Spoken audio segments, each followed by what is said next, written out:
Luke Skywalker and Han Solo are joining Mickey Mouse, Buzz Lightyear, and Iron Man in Disney's roster of heroes.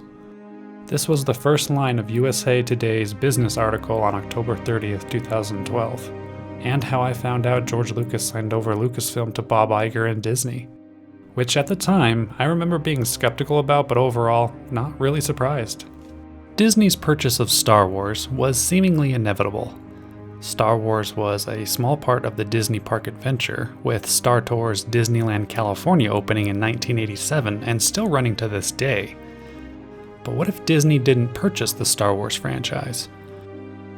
What if the prequels were better received and Lucas continued on to complete the quote, Skywalker Saga? In Lucas's own words, he states that it takes 10 years to make a trilogy. Lucas had already been working on the next trilogy when Disney purchased Lucasfilm, under the pretense that they would use George's treatment and outline for the next trilogy, which turned out to be false. And he didn't want to be working on Star Wars till he was 79, 80 years old. He preferred to raise his daughter. So we know the main driving force behind Lucas's decision to not make the final trilogy, but what if things were different? What if Lucas was in a different situation and did make the final trilogy? In the Star Wars Archives by Paul Duncan, he interviews Lucas, and George gives us the original idea for his final trilogy. The first trilogy was supposed to be about the father, Anakin, the second was Luke, and then the third was going to be about the daughter, Leia, and the grandchildren. It starts out a few years after Return of the Jedi, and the power vacuum created by the destruction of the Empire is being filled by gangsters like the Hutts, who are taking advantage of the current situation. A group of Empire loyalist stormtroopers start their own organization on the fringes of the galaxy, and Luke attempts to rebuild the Jedi, which is kind of happening in The Mandalorian. I'm actually excited to see if that actually continues on into Season 3.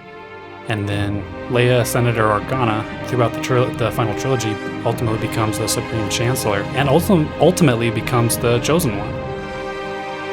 Now, we all know and are most likely disappointed with how Disney handled this beloved franchise. If you're one of those that loves what Disney is doing, then great. Unfortunately, I am not. Which is kind of unfortunate, because I do miss getting excited about a new Star Wars movie, and really enjoying Star Wars movies. And what happened? You have a man who's been living and working on this world since the 1970s. He hands everything over to this cold corporation whose priority is to their board of directors and stockholders, not to the art or the story, but that's a video for another time and probably another channel. So, instead of a soft reboot that turned into this political nightmare, we would have been given an actual continuation of the story. I'm the studio executive in charge of Star Wars, and we're making a new Star Wars movie, and the first thing I'm going to do is I'm going to put Han, Luke, and Leia in a scene together. And the fact that we will never be able to have that moment in cinema when Carrie Fisher was alive, that to me that's malpractice. That's studio malpractice. But for now, what would you like to have seen in the final trilogy of the Skywalker Saga?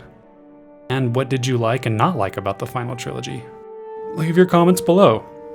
And please, like, subscribe, click the bell, share the video, and as always, may the Force be with you.